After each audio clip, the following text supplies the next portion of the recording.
O Estatuto da Criança e do Adolescente, o ECA, que existe há quase 30 anos, assegura direitos que nem sempre são respeitados pela sociedade. A violência presente na vida das crianças e dos adolescentes pode gerar consequências que afetam a sua vida adulta.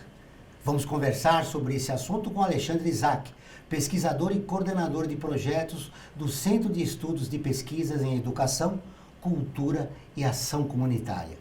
Eu sou Joel Scali e começa agora o Observatório do Terceiro Setor, o olhar da cidadania.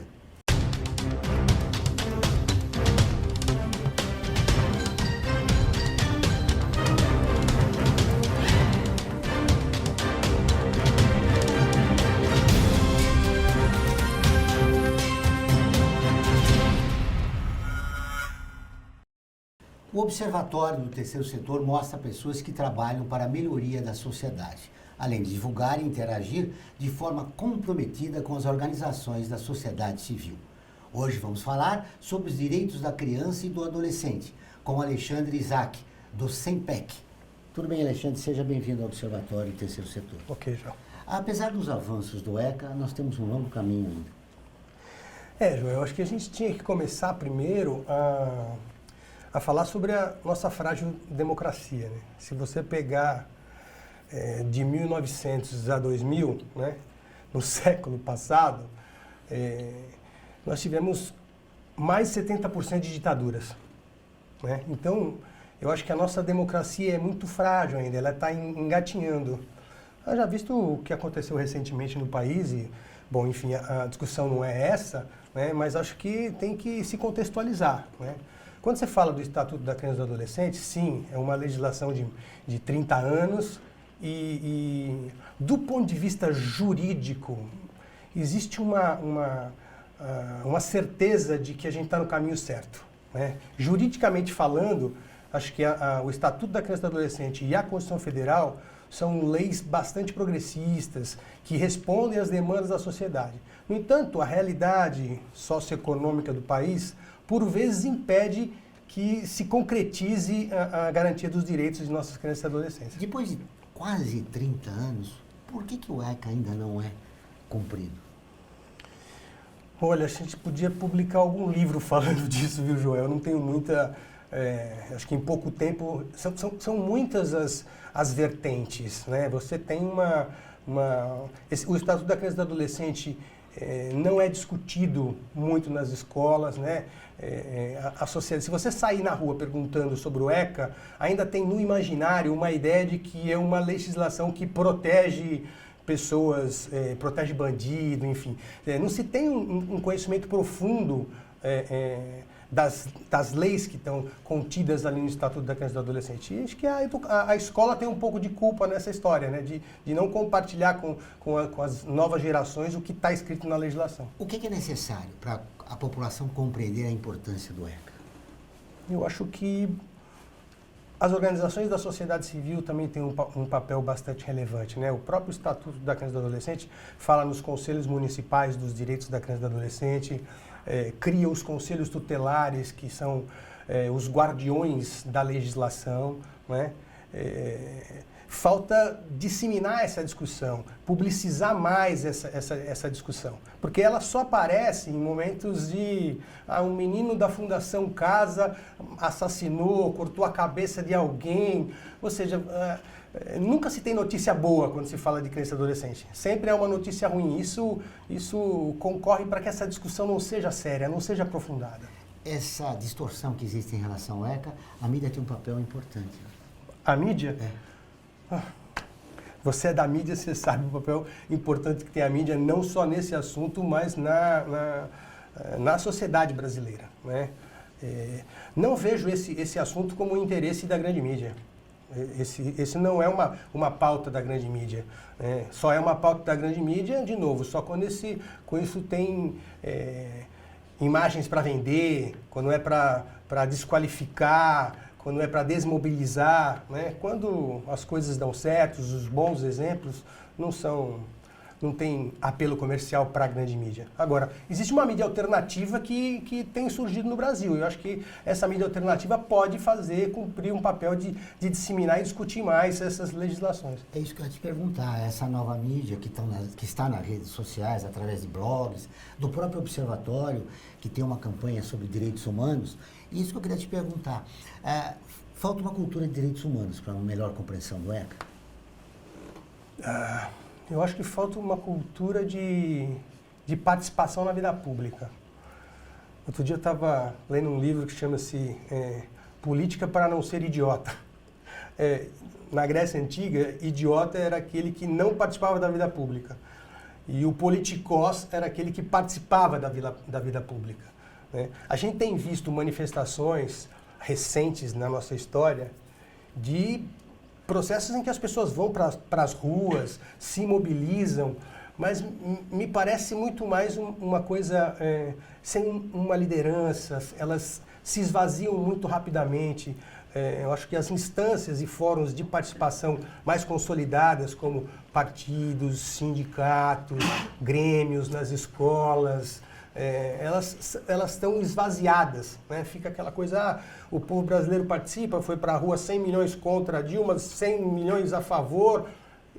Essa discussão parece que ela fica ensimesmada, né? E faz com que as pessoas vão perdendo a esperança nesse tipo de mobilização. Esse processo de desagregação que está ocorrendo na sociedade é perigoso para a democracia. Bastante perigoso, né? Mas eu acho que, do ponto de vista, fazendo uma análise sociológica, essa desagregação, do meu ponto de vista, João, ela está a serviço de setores da sociedade. Quer dizer, não sejamos inocentes de achar que essa desmobilização, ela tem interesses. A própria mídia que você falou, do meu ponto de vista, o grande capital, sem contar as relações com o capital estrangeiro. Então, essa desmobilização não é aquilo que eu te falei, são várias as facetas que explicam essa realidade no Brasil hoje. Apesar dessas dificuldades, você é uma pessoa esperançosa? Eu sou um otimista realista. Eu tenho, se você pensar do ponto de vista histórico, do ponto de vista macro-histórico, a gente está vivendo um momento de grandes transformações. Quer dizer, toda essa questão da corrupção que está aí, que está sendo revelada, em que pese que você tem exageros de parte a parte, exagero de juízes, exagero de advogados, mas eu acho que, ainda assim, a gente está num momento mais propício, né? No futuro, a gente vai lembrar desse período, acho que como um período que desnudou a sociedade brasileira, e a minha expectativa é que a gente possa consolidar a democracia em breve. Muito bem, nós vamos reconsolidar a democracia. Reconsolidar a democracia no Brasil. Eu também tenho essa esperança. Nós vamos para o intervalo e voltamos dentro de instantes. Aguardem.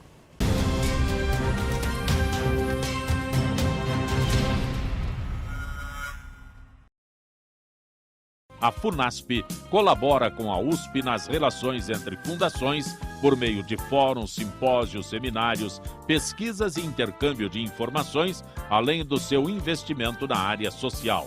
Para melhores informações, entre no nosso site www.funasp.org.br. FUNASP, um marco entre o universo acadêmico e a sociedade.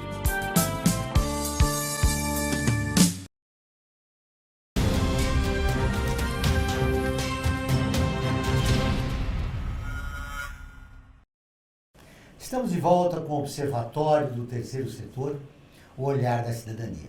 Uma matéria no nosso site, observatorioterceirsetor.com.br, revela um dado impressionante. A cada 5 minutos, uma criança morre no mundo por causa da violência. Muito bem, Alexandre, continuando nesse bloco, eu gostaria de conversar com você a respeito dos conselhos tutelares. Aconteceu um caso gravíssimo, né, em Guarulhos, que 2 menores que procuraram o conselho e não foram atendidos e foram mortos depois pelos pais. Não, isso que você trouxe é super importante, Joel. Cada cidade brasileira tem um Conselho Municipal dos Direitos da Criança e do Adolescente.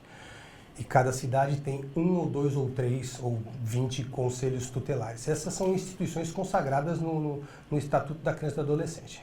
Os conselhos municipais, eles definem a política. Eles é que dizem ao executivo, ao prefeito da cidade, onde que deve se gastar o dinheiro arrecadado pela cidade em políticas para a infância e adolescência. Os conselhos tutelares, eles são o guardião do Estatuto da Criança e do Adolescente.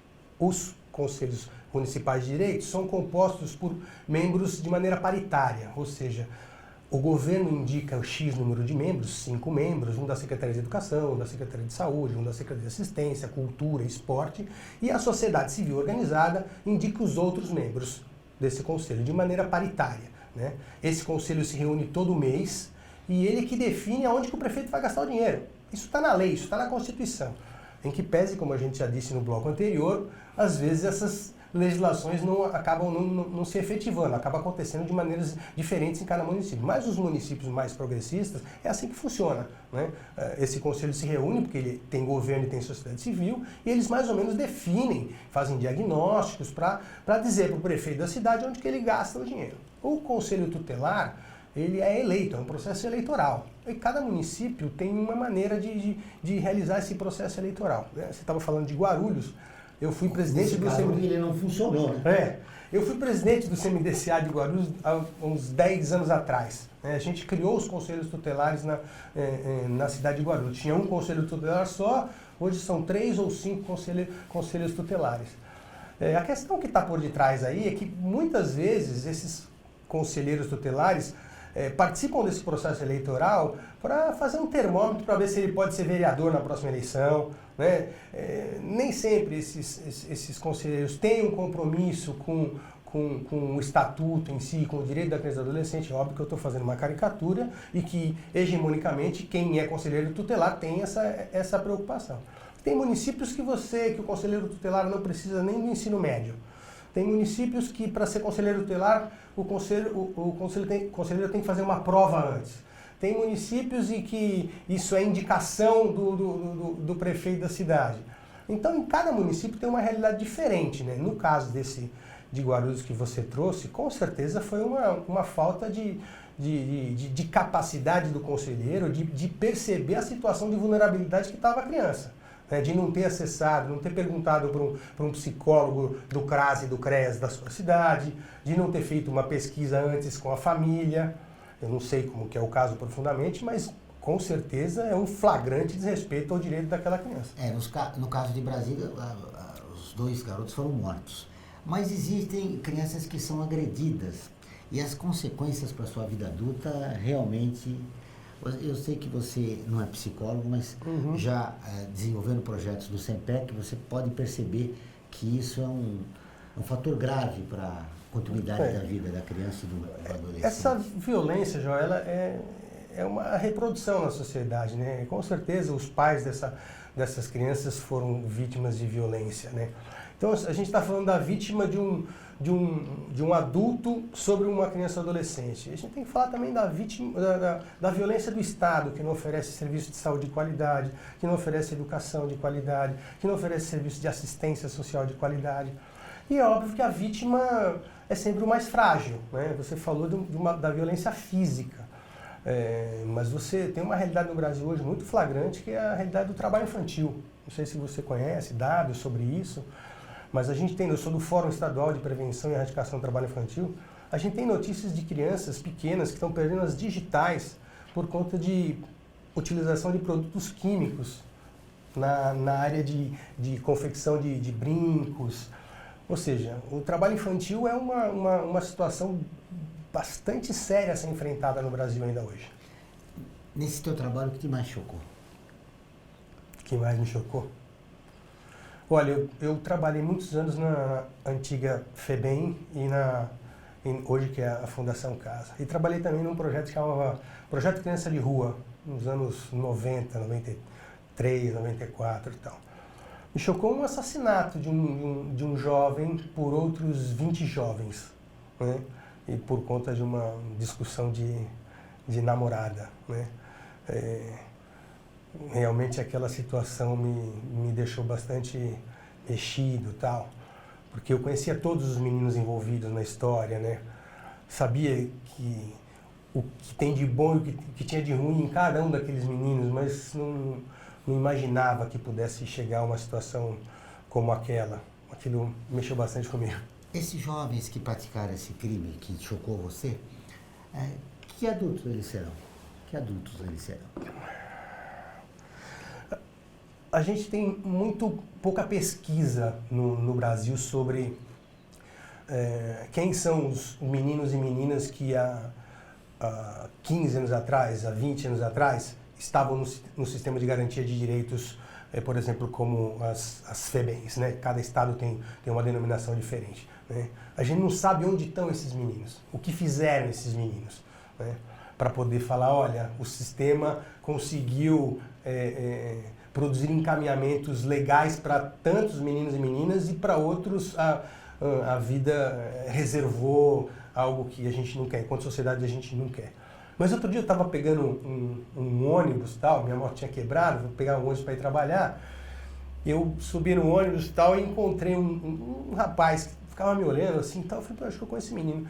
E aí era um menino que tinha trabalhado, eu tinha trabalhado com ele muitos anos numa casa chamada Projeto Criança de Rua, e, enfim, era um menino trabalhador, e gozado que na época ele era o mais, sabe, que dava trabalho, que xingava todo mundo, brigava com todo mundo. Era um menino em situação de rua, não vou entrar aqui como que era a família dele, que eu acho que é até desrespeitoso, mas era daqueles meninos que todo mundo falava assim, esse aí daqui 2 anos tá no presídio e tal.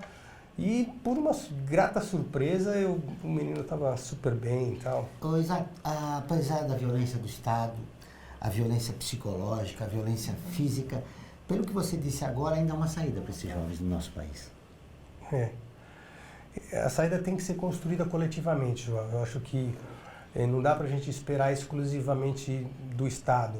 O nosso Estado ainda tem deficiências para poder fazer garantir todos os direitos das crianças e adolescentes. Por isso que o papel da sociedade civil é muito importante. Aliás, foi importante na própria Constituição do Estatuto. Não fosse a sociedade civil organizada, sequer teríamos hoje o Estatuto da Criança e do Adolescente e sequer teríamos hoje a Constituição Federal. Essa que recentemente a gente rasgou, mas que a gente tem que defender, né? Porque ainda é o que nos resta de esperança, né?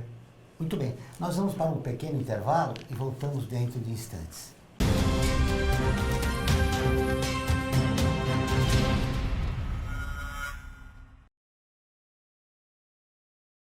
A vida nos traz muitas conquistas, mostrando que todo conhecimento e esforço compensaram em cada detalhe, cada emoção. Estudar na FIA me fez crescer profissionalmente e a conquistar um objetivo maior, que foi a felicidade de ajudar meus filhos numa carreira brilhante. E a FIA compartilha esses sonhos com a melhor estrutura, corpo docente e networking que conduzem ao sucesso e à felicidade. FIA, sua maior conquista.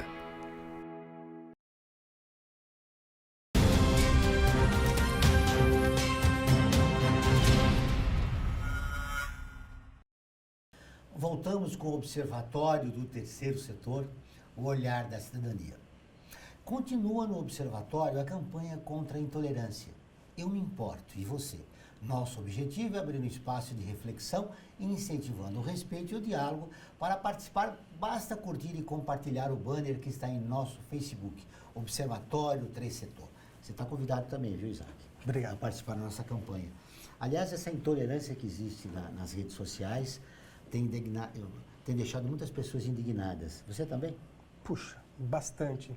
Eu tinha uma frase no começo quando começou esse furor Facebook, aí, mídias sociais, que eu dizia, Facebook era a nova Sierra Maestra.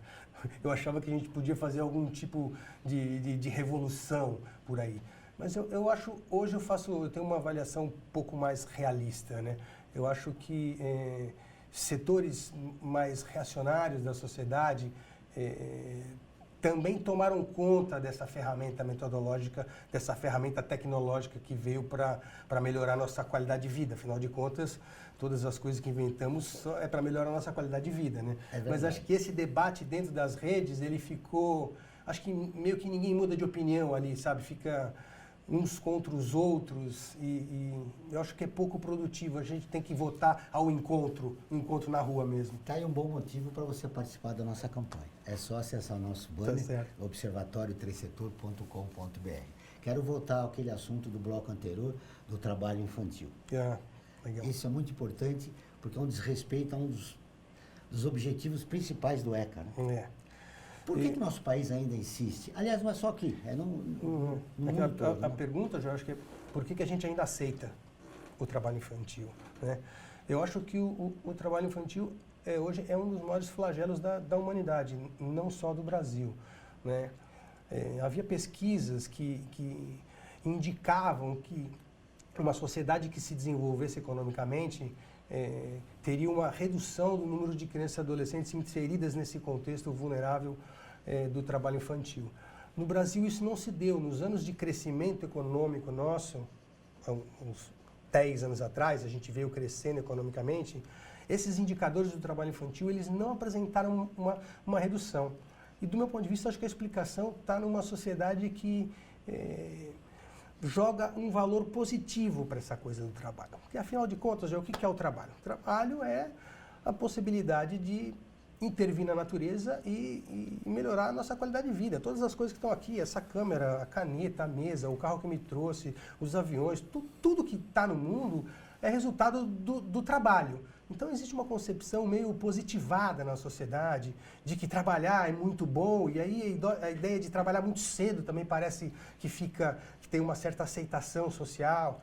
Tem aquele velho ditado, olha, eu trabalhei desde cedo e olha a coisa maravilhosa que eu sou hoje, né?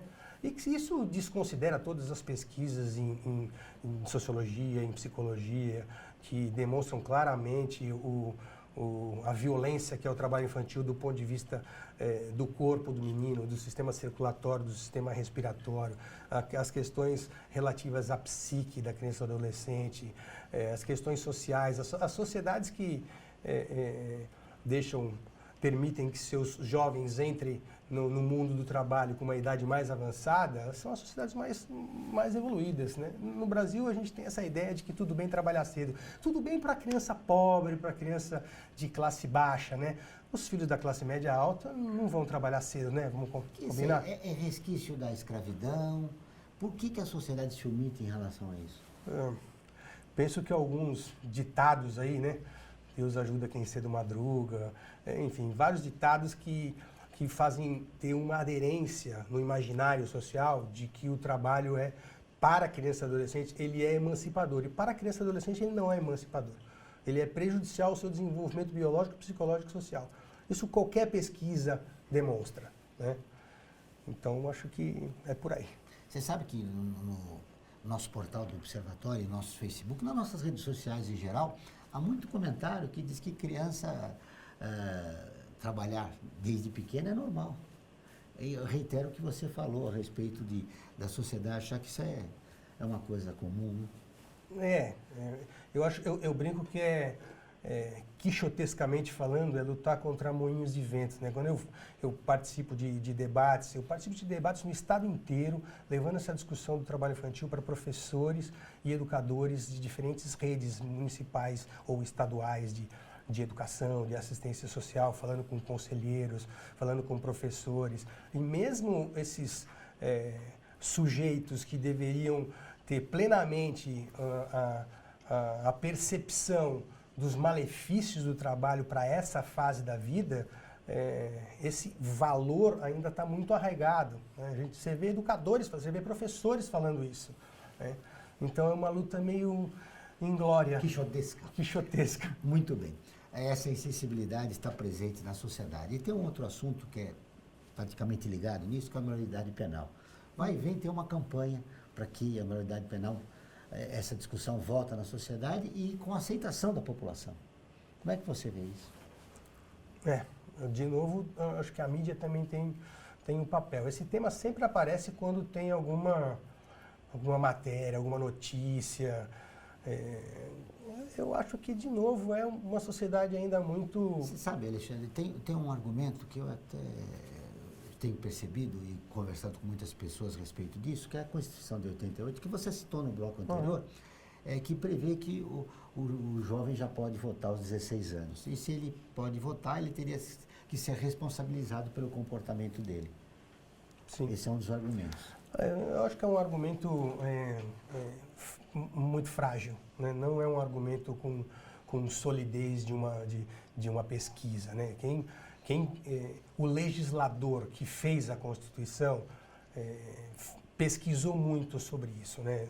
Eu acho que, desse ponto de vista, a nossa Constituição é bastante avançada. E há que se considerar também, Joel, a realidade socioeconômica, né, das crianças e adolescentes no Brasil, para poder fazer essa discussão. Tinha um juiz do Rio Grande do Sul que tinha uma frase muito legal, que era para denotar como que essa discussão estava sendo enviesada. Ele dizia assim: ora, se as crianças negras e pobres nascerem, a gente já pode matar elas logo que nascer, porque, né, na verdade, qual é essa idade?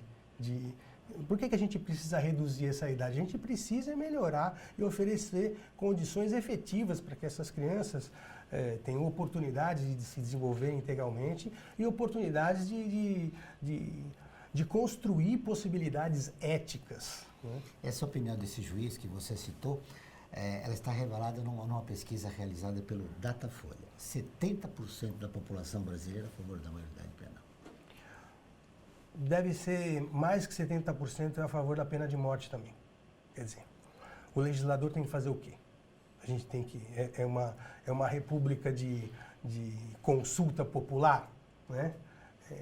A sociedade, por vezes, aquela velha história que a voz da sociedade é a voz de Deus, eu não compartilho disso.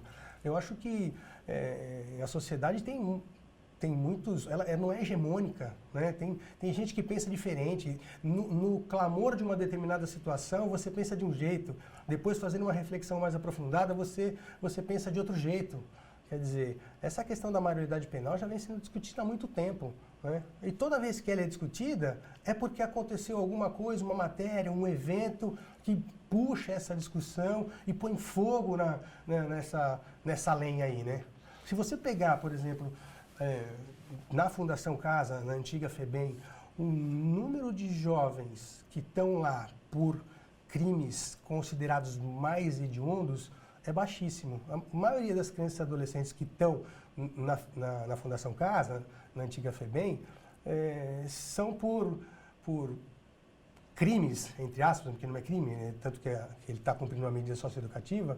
São coisas que, do meu ponto de vista, se tivéssemos uma sociedade mais igualitária, que oferecesse mais oportunidades, esses meninos e meninas não estariam lá. É óbvio que tem um menino que está envolvido com o mundo do crime de tal maneira que fica muito difícil você trabalhar com ele, você retomar esse caminho mais ético, mais participativo, mais de consideração sobre o outro. Porque quando eu tiro a vida de alguém, quando eu roubo alguém, é porque eu não tenho a capacidade de me colocar no lugar do outro. É uma capacidade que a gente chama de alteridade, né? E esses meninos estão perdendo, esses meninos mais comprometidos com o mundo do tráfico, com o mundo da violência, né? Mas você não pode fazer uma medida, mudar uma legislação por conta de coisas que estatisticamente são irrelevantes, né?